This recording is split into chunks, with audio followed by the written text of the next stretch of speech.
한 노인이 지하철 안에서 난동을 부리는 불량배들을 순식간에 제압합니다. 손에 남은 오래된 이상한 흉터, 놀라운 장면을 지켜본 한 남성의 눈에 스친 기억의 파편이 노인을 응시하게 됩니다. 소년의 다리를 묶었던 군번줄, 가슴속 깊이 박힌 금속 파편, 당신이 그 군인입니까? 총알로 맺어진 두 사람의 기이한 인연. 어떤 사연일까요? 노병의 사연이 시작됩니다. 지하철은 퇴근 시간에 인파로 북적였습니다. 태원은 오른쪽 다리를 절뚝이며 조심스럽게 발을 내디뎠습니다. 67세의 나이가 무색하게 그의 자세는 여전히 군인다웠습니다. 해병으로 특수수색대에서 27년간 복무한 경력이 그의 등과 어깨에 깊이 새겨진 듯했습니다. 다리의 통증이 다시 찾아왔습니다. 태원은 잠시 눈을 감았습니다. 15년 전 레바논의 모래바람과 총성이 귓가에 맴돌았습니다. 매일 밤 꿈에서도 그날의 기억은 생생했습니다. 같은 지하철 칸, 조금 떨어진 곳에서 민호는 지친 눈을 비비며 서 있었습니다. 한강대학병원 최연소 흉부외과 과장이라는 타이틀이 주는 자부심과는 별개로 오늘의 8시간 심장수술은 그의 몸과 마음을 지치게 하는 하루였습니다. 갑작스러운 고성이 지하철 내부를 울렸습니다. 검은 가죽 재킷을 입은 3명의 젊은 남성들이 한 노인을 둘러싸고 있었습니다. 그들의 팔뚝에는 무시무시한 문신이 새겨져 있었고 눈빛에는 단순한 불량함보다 훨씬 더 위험한 의도가 담겨 있었습니다. 죄송합니다만 제가 무슨 잘못을 했나요? 노인의 목소리가 떨리고 있었습니다. 당신이 누군지 잘 알고 있어. 국정원 출신 아니야? 리더로 보이는 남성이 노인의 어깨를 거칠게 밀쳤습니다. 노인은 휘청거리며 뒤로 물러났습니다. 우리 형님들을 잡아넣은 대가를 치를 시간이야. 주변 승객들은 불안한 표정으로 상황을 지켜보았지만 그 누구도 나서지 않았습니다. 태원은 이상하게도 가슴 한켠이 뜨거워지는 것을 느꼈습니다. 예전 같으면 무시하고 지나갔을 상황이었지만 그의 몸은 자신도 모르게 움직이기 시작했습니다. 그만들 하시오. 태원의 목소리는 조용했지만 해병대 지휘관으로서의 위험이 담겨 있었습니다. 젊은 남성들이 그를 향해 돌아섰습니다. 그들의 눈에는 잠시 당혹감이 스쳐 지나갔습니다. 하지만 이내 얕보는 미소로 바뀌었습니다. 어쭈, 해병대 할아버지가 온 모양인데? 원스 어마린, 오레이즈 어마린이라고 아직도 꿈을 꾸시나? 리더가 주머니에서 작은 칼을 꺼내 들었습니다. 순간 태원의 눈빛이 변했습니다. 그의 몸에서는 더 이상 노인의 느릿함이 느껴지지 않았습니다. 심장이 빠르게 뛰기 시작했고 온몸의 근육은 오랜 시간 잠들어 있던 기억을 깨어냈습니다. 해병대 근접전 투기술의 정확한 동작으로 태원은 칼을 든 남성의 손목을 정확히 제압했습니다. 날카로운 소리와 함께 칼이 바닥에 떨어졌습니다. 내 손목이 부러졌어! 젊은 남성이 비명을 질렀습니다. 그의 창백한 얼굴에 고통이 물들었습니다. 나머지 2명이 동시에 태원에게 달려들었습니다. 하지만 태원의 움직임은 마치 물 흐르듯 부드럽고도 예리했습니다. 한 명의 팔을 붙잡아 관절을 살짝 뒤틀었고 다른 한 명의 명치를 정확히 가격했습니다. 불과 20초 만에 3명 모두 무릎을 꿇은 채 고통에 신음하고 있었습니다. 내 놈 말이 맞다.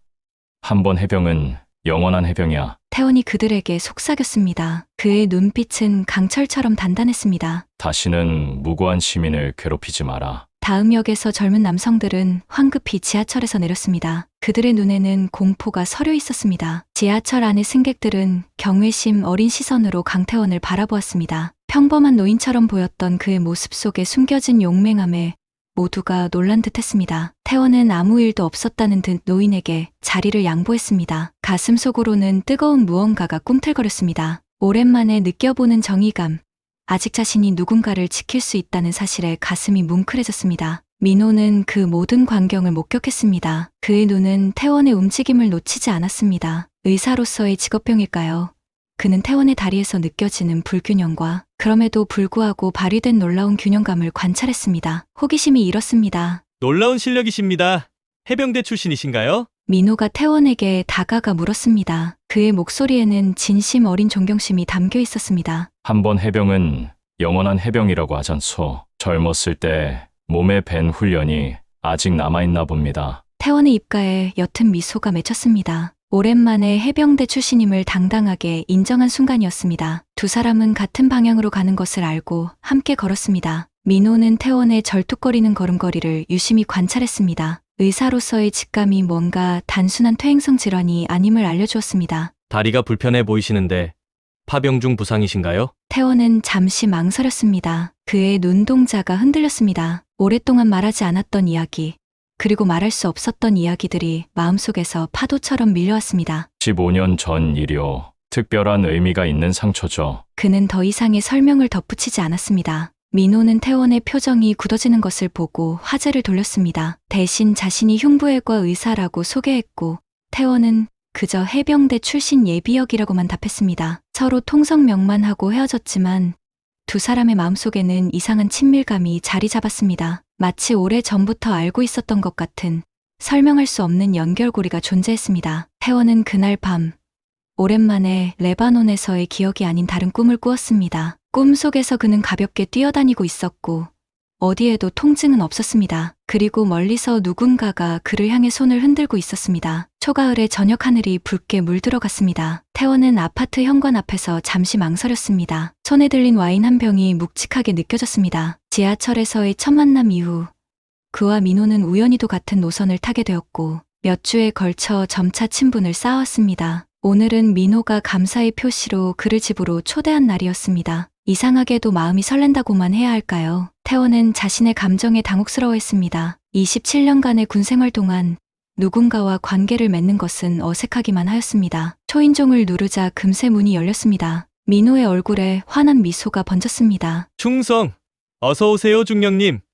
기다리고 있었습니다. 민호의 아파트는 의사답게 깔끔하게 정돈되어 있었습니다. 거실 한쪽 벽면에는 가족 사진들이 정성스럽게 걸려 있었습니다. 태원의 시선이 문득 한 사진에 멈췄습니다. 13살쯤으로 보이는 민호와 그의 부모가 함께 찍은 사진이었습니다. 배경의 지형과 건물의 특징적인 모습이 너무나 익숙했습니다. 심장이 빠르게 뛰기 시작했습니다. 목이 말라왔습니다. 이 사진은 레바논 평화유지군 주둔지 근처에서 찍은 것 같군요. 말이 입 밖으로 나오는 순간 태원은 자신의 실수를 깨달았습니다. 민호의 표정이 굳어졌습니다. 눈빛이 날카로워졌습니다. 어떻게 아셨죠?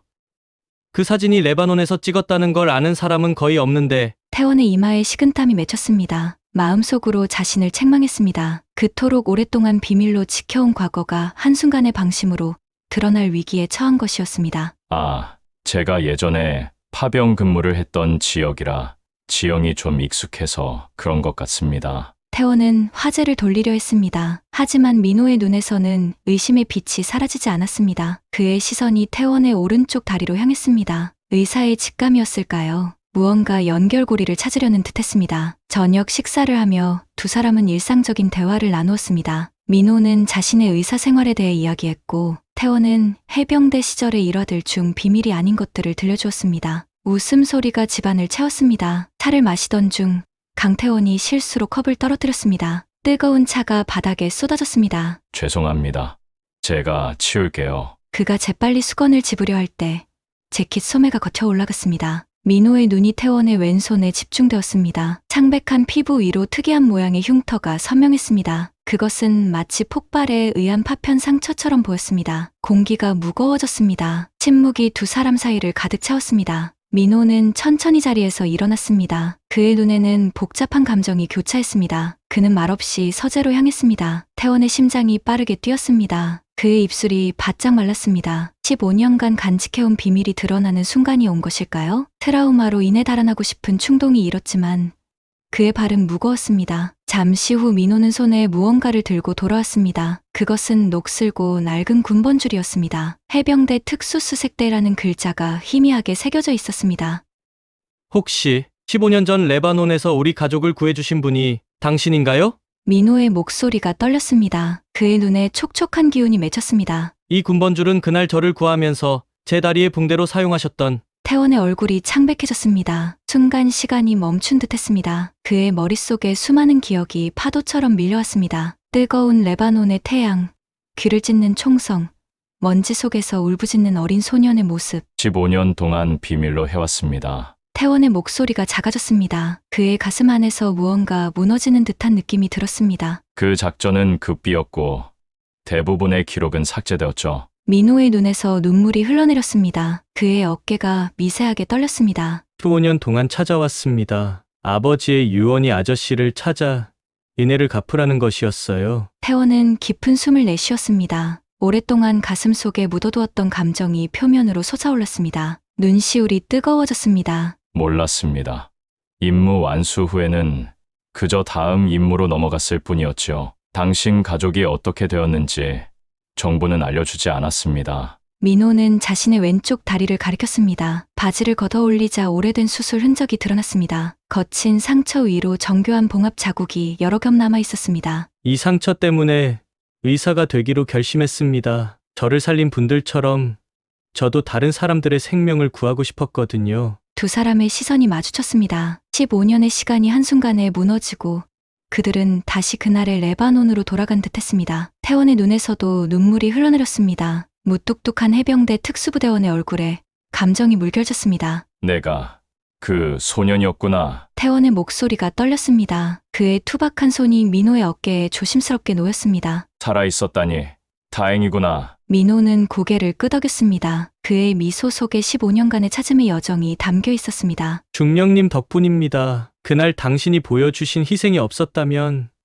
저는 지금 여기 없었을 거예요. 두 사람 사이에 더 이상 말이 필요하지 않았습니다. 가을의 선선한 바람이 창문을 통해 흘러들어왔고 태원은 15년 만에 처음으로 레바논의 악몽에서 벗어나는 듯한 해방감을 느꼈습니다. 그의 마음속 깊은 곳에서 오랫동안 얼어붙어 있던 무언가가 따스하게 녹아내리기 시작했습니다. 2010년 레바논의 하늘은 흙먼지로 뿌옇게 물들어 있었습니다. UN 평화유지군으로 파병된 강태원 중령은 사령부 텐트 안에서 임무 브리핑을 받고 있었습니다. 그의 얼굴은 무표정했지만 내면은 이미 고요한 전투 상태로 들어서 있었습니다. 이번 임무는 최고 기밀 등급입니다. 상관의 목소리가 무겁게 울렸습니다. 책상 위에는 한 가족의 사진이 놓여 있었습니다. 남자와 여자, 그리고 13살쯤 된 소년의 모습이었습니다. 이준혁 박사는 세계적으로 주목받는 난치병 치료제 연구원입니다. 그의 연구가 국제 테러 조직의 표적이 되었습니다. 그들은 이 기술을 생화학 무기로 전용하려 합니다. 태원의 얼굴에 주름이 깊어졌습니다. 그는 사진 속 소년의 얼굴을 잠시 바라보았습니다. 왠지 모를 예감이 그의 가슴을 스쳤습니다. 가족까지 모두 데려와야 합니까? 그의 요청입니다. 이준혁 박사는 가족 없이는 한국으로 돌아가지 않겠다고 했습니다. 태원은 천천히 고개를 끄덕였습니다. 그는 자신의 특수수색대원들을 모아 계획을 세웠습니다. 가족들을 베이루트 외곽의 유엔 안전지대로 이동시킨 뒤 군용 헬기로 미군 기지까지 이송하고 그곳에서 한국행 군용기를 타도록 하는 것이었습니다. 작전 당일 레바논의 아침은 평화로웠습니다. 하지만 강태원의 직감은 그 평화가 오래가지 않을 것임을 알려주었습니다. 그는 이준혁 박사의 가족을 만나러 UN 보호구역으로 향했습니다. 이준혁 박사의 눈에는 불안과 초조함이 가득했습니다. 그의 아내는 떨리는 손으로 소년의 어깨를 감싸고 있었습니다. 소년 민호의 얼굴에는 공포가 서려 있었지만 동시에 어딘가 단단한 의지도 엿보였습니다. 모든 준비는 끝났습니다. 저희를 따라오시면 됩니다. 태원의 목소리는 차분했습니다. 그는 특히 어린 민호에게 시선을 주었습니다. 괜찮아. 너희 가족을 안전하게 지킬게. 해병대를 믿어도 좋아. 소년의 눈에 잠시 안도감이 번졌습니다. 태원은 이상하게도 이 소년에게 마음이 쓰였습니다. 마치 자신의 어린 시절을 보는 듯한 느낌이었을까요? 세 대의 장갑차가 준비되어 있었습니다. 이준혁 박사의 가족은 두 번째 차량에 탑승했고 태원은 선두 차량에서 진두지휘했습니다. 계획된 탈출 루트를 따라 이동하기 시작했습니다. 베이루트의 혼잡한 도로를 벗어나 외곽으로 향하는 순간 태원의 목덜미가 따끔거렸습니다. 위험이 다가오고 있었습니다. 주의하십시오. 뭔가 이상합니다. 무전기를 통해 경고를 보내는 순간 요란한 폭발음이 공기를 찢었습니다. 첫 번째 차량 앞에서 지뢰가 폭발했고 뒤이어 사방에서 총성이 울려 퍼졌습니다. 매복이다. 모두 방어 처세. 태원은 재빨리 두 번째 차량으로 뛰어갔습니다. 하지만 그가 도착하기도 전에 또 다른 폭발이 일어났습니다. 이준혁 박사의 가족이 탄 차량이 공중으로 솟구쳤다가 뒤집혔습니다. 안 돼. 태원의 심장이 멎는 듯했습니다. 그는 총알이 빗발치는 가운데 뒤집힌 차량으로 달려갔습니다. 차량 안에서는 준혁과 그의 아내가 정신을 잃고 있었습니다. 소년 민호는 의식이 있었지만 그의 왼쪽 다리에서 피가 흘러내리고 있었습니다. 모두 차에서 나와. 빨리. 태원은 먼저 민호를 끌어냈습니다. 소년의 다리는 차량 파편에 심하게 찢겨 있었습니다. 피가 쏟아져 나왔습니다. 아파요. 너무 아파요. 소년의 얼굴이 창백해졌습니다. 태원은 재빨리 부모도 차에서 꺼낸 후 안전한 곳으로 대피시켰습니다. 준혁이 정신을 차렸지만 충격으로 제대로 상황을 인식하지 못했습니다. 제 아들이 준혁이 절망에 찬 목소리로 외쳤습니다. 태원은 소년의 상처를 확인했습니다. 지열이 시급했습니다. 그는 주저없이 자신의 목에 걸린 군번줄을 풀어 민호의 다리를 단단히 묶었습니다. 이걸로 잠시 버틸 수 있을 거야. 용감하게 참아야 해. 소년의 눈에 눈물이 고였지만 그는 고개를 끄덕였습니다. 태원은 그 순간 이상한 교감을 느꼈습니다. 이 소년의 눈빛에서 무언가 특별한 것을 보았습니다. 적들의 총성이 더욱 격렬해졌습니다. 그들은 완전히 포위된 상태였습니다. 부하 병사가 다가와 상황을 보고했습니다. 구조 요청은 보냈지만 헬기가 도착하려면 20분은 걸립니다. 강태원은 주변을 빠르게 살폈습니다. 그들이 있는 위치는 너무 노출되어 있었습니다. 동쪽으로 약 200m 떨어진 곳에 작은 협곡이 보였습니다. 그곳까지 가면 적어도 일시적으로 안전할 수 있을 것이었습니다. 순간 그의 마음속에 결단이 섰습니다. 그는 이준혁에게 다가갔습니다. 당신들은 동쪽 협곡으로 이동하세요. 제가 적의 주의를 다른 곳으로 돌리겠습니다. 하지만 중령님, 그건 너무 위험합니다. 부하 병사가 항의했습니다. 태원의 눈빛이 단단해졌습니다. 명령이다. 그는 민호를 준혁의 등에 엎혀주었습니다. 소년의 얼굴은 고통으로 일그러져 있었지만 그 눈빛은 강태원을 똑바로 바라보고 있었습니다. 여기서 기다리세요. 제가 적을 유인하면 구조 헬기가 도착할 겁니다. 반드시 살아서 한국으로 돌아가세요. 태원은 소년의 머리를 한번 쓰다듬었습니다. 그리고는 단독으로 적들에게 맞서기 위해 반대 방향으로 달려갔습니다. 그는 자신의 위치를 노출시키며 적의 주의를 끌었습니다. 총알이 그의 주변을 스쳐 지나갔습니다. 몇 발은 그의 몸을 관통했지만 태원은 아랑곳하지 않았습니다. 단 한 가지 생각뿐이었습니다. 이준혁 박사의 가족들, 특히 그 소년을 살려야 한다는 것. 30분간의 처절한 교전 끝에 태원은 여러 발의 총상을 입었습니다. 특히 오른쪽 다리와 왼손에 심각한 부상을 입었습니다. 그의 의식이 흐려지기 시작했을 때 머리 위로 헬기 소리가 들려왔습니다. 마지막 순간 그는 구조 헬기가 동쪽 협곡 위에 떠 있는 것을 보았습니다. 이준혁 박사의 가족이 안전하게 탑승하는 모습이 희미하게 보였습니다. 민호가 헬기 안에서 자신을 향해 손을 뻗는 듯 했습니다. 태원의 입가에 미소가 번졌습니다. 의식이 완전히 사라지기 전 그의 마음속에는 이상한 평화가 찾아왔습니다. 살아남았구나.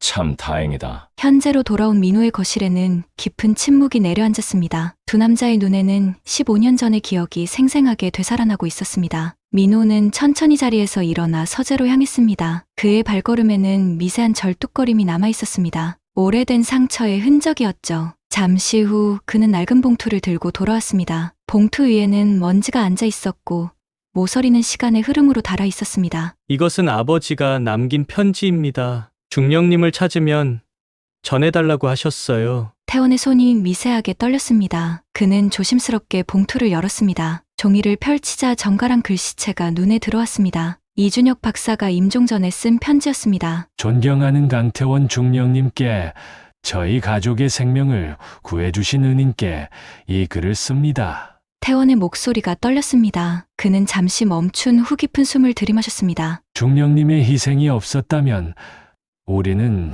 지금 이 세상에 없었을 것입니다. 제 아들 민호는 중령님 덕분에 훌륭한 의사가 되었습니다.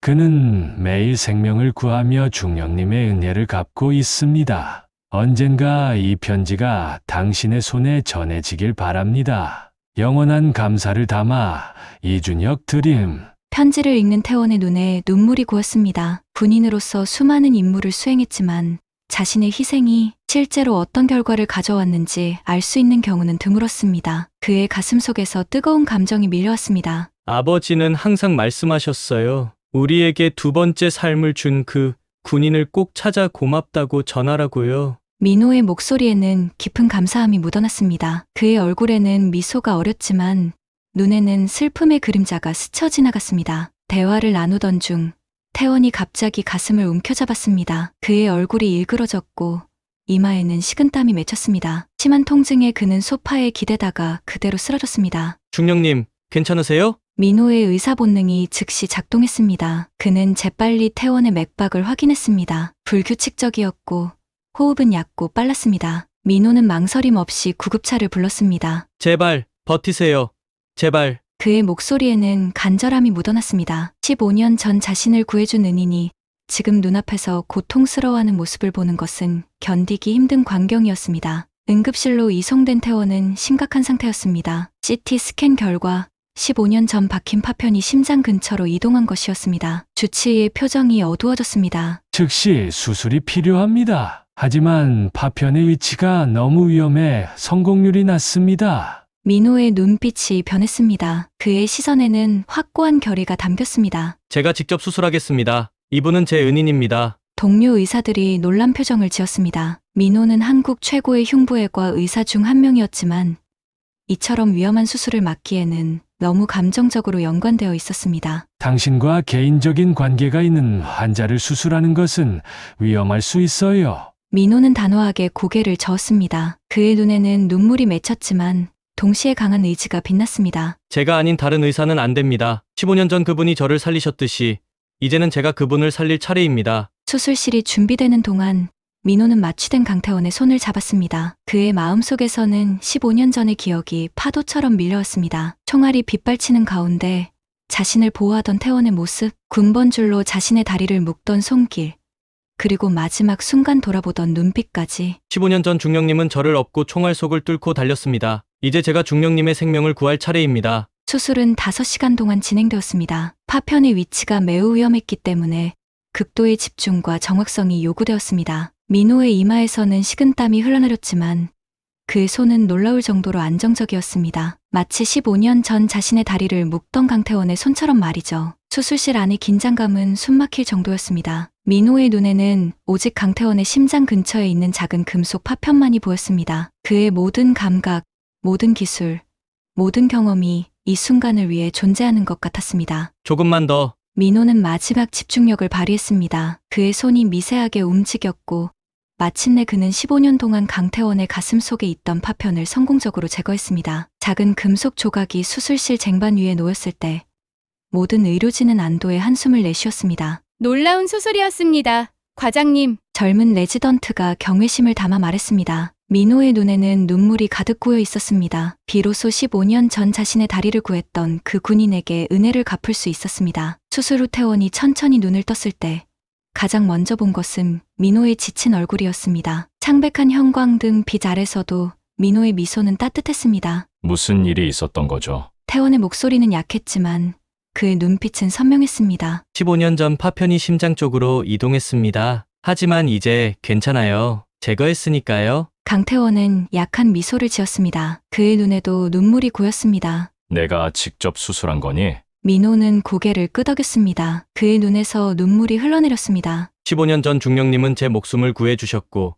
오늘 저는 중령님의 목숨을 구할 수 있었습니다. 두 사람의 손이 맞잡아졌습니다. 그들 사이에는 더 이상 말이 필요하지 않았습니다. 15년의 시간과 운명의 고리가 마침내 완전한 원을 그렸습니다. 창문 너머로 아침 햇살이 비춰들었습니다. 새로운 날의 시작이었습니다. 가을의 선선한 바람이 병원 정원을 스쳐 지나갔습니다. 수술 후 2달, 태원은 놀라운 속도로 회복하고 있었습니다. 파편을 제거한 후 그의 건강은 눈에 띄게 좋아졌고 무엇보다 15년간 그를 짓눌러왔던 마음의 무게가 가벼워진 듯했습니다. 오늘은 퇴원하는 날이었습니다. 민호가 직접 병실로 찾아와 강태원의 짐을 챙기는 것을 도왔습니다. 두 사람 사이에는 말로 표현할 수 없는 깊은 유대감이 형성되어 있었습니다. 이제 어디로 가실 거예요? 민호가 물었습니다. 강태원은 창밖을 바라보며 미소 지었습니다. 집으로 가야지.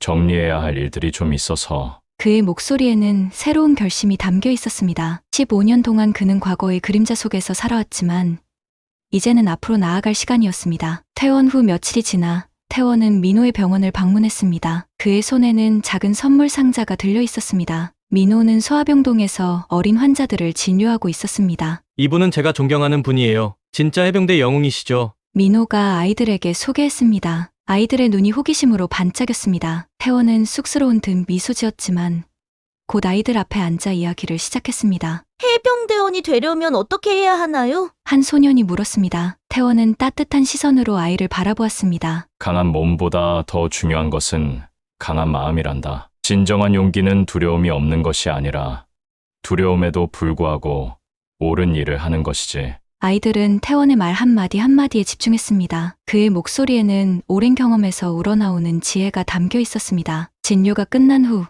두 사람은 한강공원 벤치에 앉아 석양을 바라보고 있었습니다. 태원의 다리 상태는 많이 좋아졌지만 여전히 약간 절뚝거렸습니다. 하지만 이제 그 절뚝거림은 부끄러움이 아닌 자부심의 증표가 되었습니다. 내가 군 생활 중에 많은 사람들을 구했지만 자네처럼 훌륭하게 자란 사람은 드물어. 강태원의 목소리에는 진심 어린 감탄이 묻어났습니다. 민호는 겸손하게 고개를 숙였습니다. 그의 마음속에는 뭉클한 감정이 일었습니다. 모두 중령님 덕분입니다. 그날 당신이 보여주신 희생이 없었다면 저는 물론이고 제가 지금까지 살린 환자들도 이 세상에 없었을 거예요. 태원의 눈가에 잔잔한 미소가 번졌습니다. 그는 주머니에서 작은 상자를 꺼냈습니다. 상자 안에는 군번줄이 들어 있었습니다. 15년 전 민호의 다리를 묶었던 바로 그 군번줄은 아니었지만 강태원이 소중히 간직했던 또 다른 군번줄이었습니다. 이걸 자네에게 주고 싶네. 민호의 눈이 커졌습니다. 그의 손이 미세하게 떨렸습니다. 정말 제게 주시는 건가요? 태원은 고개를 끄덕였습니다. 내 군 생활의 증표야. 자네처럼 생명을 구하는 사람에게 어울리는 선물이지. 민호는 군번줄을 조심스럽게 받아들었습니다. 차가운 금속이 손바닥에 닿는 순간 그의 마음속에서 무언가가 따뜻하게 일렁였습니다. 마치 15년 전 강태원이 자신의 목숨을 구해준 그 순간의 온기가 다시 느껴지는 것 같았습니다. 제 진료실에 소중히 모시겠습니다. 매일 환자를 볼 때마다 중령님의 용기와 희생을 기억하며 최선을 다하겠습니다. 석양이 두 사람의 얼굴을 붉게 물들였습니다. 태원은 문득 15년 전 레바논의 붉은 하늘을 떠올렸습니다. 그날의 피와 고통이 지금의 평화로 이어진 것이 신기하게 느껴졌습니다. 인생은 참 묘한 것 같아요. 민호가 조용히 말했습니다. 우리가 다시 만날이라고는 상상도 못했는데 강태원은 깊은 호수 같은 눈빛으로 멀리 보이는 한강을 바라보았습니다. 내가 구한 많은 사람들 중에서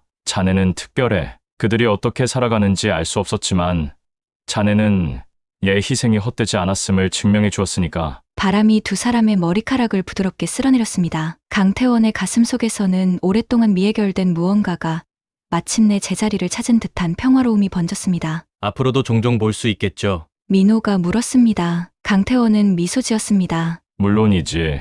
이제 우리는 운명으로 연결된 사람들이니까. 두 사람은 말없이 석양을 바라보았습니다. 태원의 마음속에서는 오랫동안 들리지 않았던 목소리가 울려 퍼졌습니다. 해병대의 명예.